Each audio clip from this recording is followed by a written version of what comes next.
Assalamualaikum warahmatullahi wabarakatuh. Perkenalkan, saya Agnesia Kapuspita dari kelompok 19 atau B9 dengan nomor induk mahasiswa G0023.002.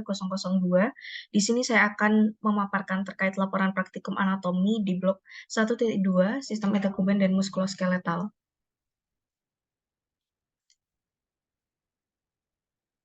Baik, di sini ada skenario yang pertama, yaitu seorang pesepak bola terkenal bernama Bang Dodo baru-baru ini pindah klub bola. Dalam suatu match, ia mengerang kesakitan karena terkena cedera ACL. Nah, sebagai mahasiswa kedokteran 2023, jelaskan tentang struktur yang ada di struktur yang terkait kasus di atas. Nah, untuk pertanyaan yang pertama itu, apa saja osa yang menyusun artikulasio terkait ACL injury? Jadi untuk ACL ini kan anterior cruciate ligament ya. Nah, eh, ini letaknya di sini. Letaknya di sini. Dan ini di sekitarnya ini ada eh, femur, kemudian tibia, fibula, dan di sini juga ada ini lateral kondil, kondil, dan ini lateral kolateral ligamen yang di sini ini, seperti yang ditunjuk. Kemudian ini posterior, kalau yang tadi kan ACL itu kan di sini kan, kalau yang posterior cruciate ligament itu di sini. Terus di sini juga ada medial meniscus, kemudian medial collateral ligamen, dan medial condyle. Dan jadi letaknya di anterior cruciate ligament tuh di sini. Dan ini osa penyusunnya. Kemudian next. Nah, pertanyaan yang kedua, apa saja ligamen yang memperkuat artikulasi tersebut? Jadi untuk ligamen-ligamennya, nah tadi kan kalau ACL di sana, nah ini posterior cruciate ligament tuh di sini, terus ini anterior view-nya, terus ini tibia, tibia di sini, terus ini fibula, kemudian ada femur, dan di sini juga ada lateral condyle, lateral meniscus, lateral collateral ligamen, ini yang di sini yang ditunjuk panah ini. Kemudian di sini juga ada articular surface of patella. Kemudian ini patellar ligamen. Kemudian ini medial collateral ligamen, medial meniscus, anterior cruciate ligamen, medial condyle. Ya, itu untuk ligamennya. Review. Kemudian selanjutnya, apa saja otot dan tendon otot yang berperan dalam pergerakan struktur tersebut. Nah, untuk muskulus dan tendonnya, untuk yang ototnya ada 3. Yang pertama ada hamstring muscle, kedua quadriceps muscle, dan ketiga gastrocnemius muscle. Ini untuk gambar yang hamstring muscle. Ada biceps femoris, semitendinosus, semimembranosus. Kemudian selanjutnya untuk yang tendonnya juga ada 3. Yang pertama tendon patellar, kedua tendon hamstring, dan ketiga tendon quadriceps. Nah, ini quadriceps tuh di sini, terus patella itu di sini, yang tengah ini. Kemudian ya ini femur ya kayak yang sebelumnya, terus ini cartilage, meniscus, medial collateral ligamen, tibia, fibula di sini, lateral collateral ligamen, patellar tendon di sini. Selanjutnya pertanyaannya, apa saja bursa khas yang ada pada struktur tersebut? Jadi ada yang pertama ada bursa subtendinea, M. gastrocnemi medialis. Yang ini letaknya di sini, bursa subtendinea, M. gastrocnemi medialis. Kemudian yang kedua ada bursa subtendinea, M. gastrocnemi lateralis. Ya, yang sebelah sini. Ya, yang ini ya, yang ini. Kemudian selanjutnya ada bursa M. semimembranosus. Ini. Ya, letaknya di sini. Ya, kemudian pertanyaan selanjutnya, yang poin E, apa saja arteri dan vena eh, atau deep vein and superficial vein yang melewati struktur tersebut dengan dan korelasinya. Jadi untuk yang venanya ada dua ya, vena popliteal dan vena fibularis. Untuk yang vena popliteal, ini vena utama yang mengembalikan darah dari kaki ke jantung.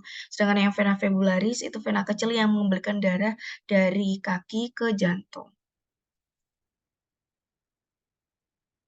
Nah, untuk yang arteri, em, ini ada tiga arteri popliteal, arteri fibula, dan arteri tibialis posterior.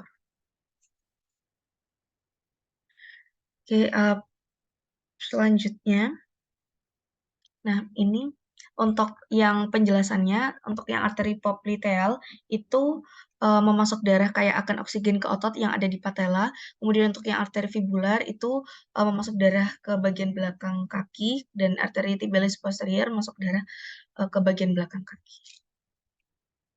Nah, ini masuk ke skenario yang selanjutnya, yang kedua. Ada seorang pemain tenis mengalami cedera pada lengan atasnya. Hal ini menurut dokter pemeriksa berpengaruh ke sebuah bangunan saraf pada ujung lengan atas bernama plexus brachialis. Nah, sebagai mahasiswa kedokteran yang mempelajari anatomi, coba jelaskan tentang plexus brachialis. Nah, untuk pertanyaan yang pertama, poin A, apa itu plexus brachialis dan apa fungsinya? Jadi, plexus brachialis ini adalah jaringan saraf yang dia berasal dari sumsum tulang belakang, sumsum tulang belakang di leher, dan berjalan menuruni leher melalui kanalis cervicoaxillary dan masuk ke ketiak. Dan terdapat jaringan syaraf yang bertanggung jawab atas sensasi atau fungsi sensorik dan juga gerakan fungsi motorik pada lengan, tangan, dan jari. Nah, untuk pertanyaan selanjutnya, ini bagaimana perjalanan dan pembagian plexus brachialis hingga menjadi nervi di perifer? Jelaskan ramus truncus divisi korda cabang nervus. Ya, jadi ini kan sudah bisa dilihat di gambar. Jadi untuk yang ditunjuk yang angka 1 ini itu dorsal scapular nerve. Kemudian yang ini kemudian setelah ini ke suprascapular nerve, kemudian uh, subclavian nerve, kemudian ke nomor 4 ini long thoracic nerve, kemudian yang kelima lateral pectoral nerve, dan yang keenam medial pectoral nerve, ketujuh medial cutaneous nerve of arm, dan kedelapan medial cutaneous nerve of forearm, ke-9 upper subscapular nerve, kemudian ke-10 thoracodorsal nerve, ke-11 lower subscapular nerve, dan untuk yang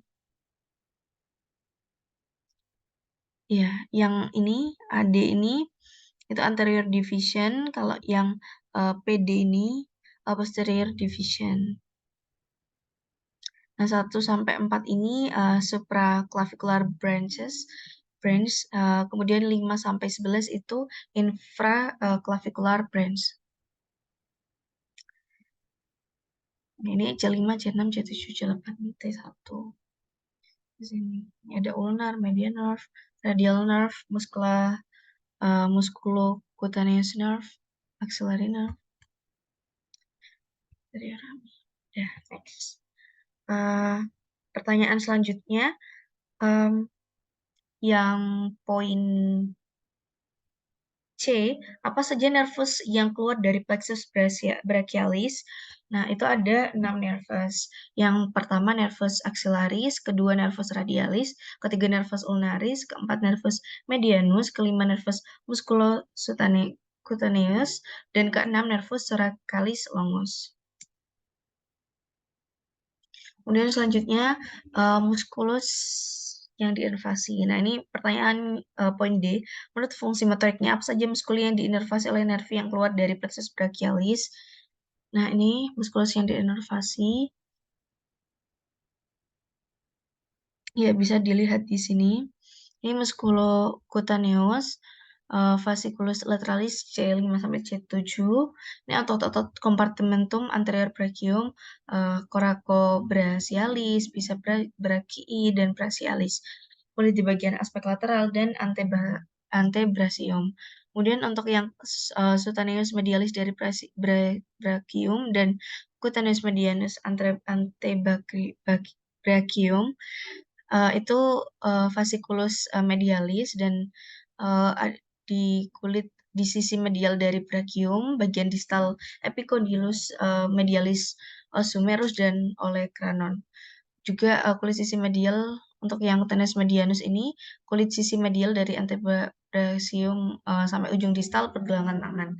Dan untuk yang ulnaris, fasciculus medialis C8, T1, kadang C7, flexor carpi ulnaris dan setengah bagian ulnar flexor di getorum priofundus, otot-otot intrinsik tangan, kulit tangan medial dari aksis digiti 4. Kemudian untuk yang thoracodorsaalis, fasciculus posterior C6, C7, C8. Ya, latissimus dorsi.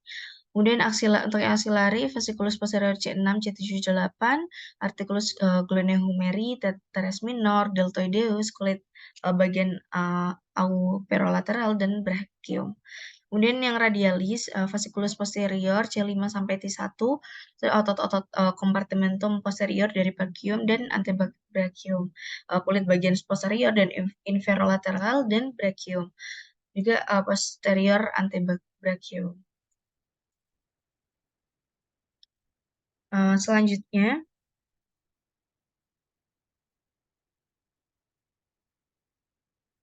hmm, selanjutnya ini untuk pertanyaan ketiga, sebutkan apa saja muskulus penyusun regiodorsum, ekstremitas superior, dan cara mudah menghafalkannya. Jadi ini untuk yang regiodorsum, ekstremitas superior itu ada, ini ada trapezius, kemudian deltoid, rhomboid minor, rhomboid mayor. Oh, ada 4 ya. Bisa dilihat ini trapezium atau trapezius, rhomboid minor, rhomboid mayor, levator scapulae, dan nah ini bisa dilihat di sini untuk penjelasannya. Jadi untuk muskulinya ada yang pertama ada M trapezius, ini origonya spinosus VC7 dan semua VT, protuberantia occipitalis externa, kemudian insersionya clavicula, spina scapula dan acromion, inervasinya and accessorius. Ya, ini untuk yang M trapezius. Kemudian yang kedua adalah latissimus dorsi atau M latissimus dorsi, itu origonya spinosus VT 7-12, spina iliaca 4 costae bagian bawah. Untuk insersionya sulcus intertubercularis sumeri, inervasinya entoracica. Kemudian yang ketiga adalah levator scapulae, M levator scapulae ini origonya transversus VC 1-4. Kemudian insersionya margomedialis scapulae, angulus superior, dan inervasinya N dorsalis scapulae. Kemudian yang keempat ada rhomboideus mayor.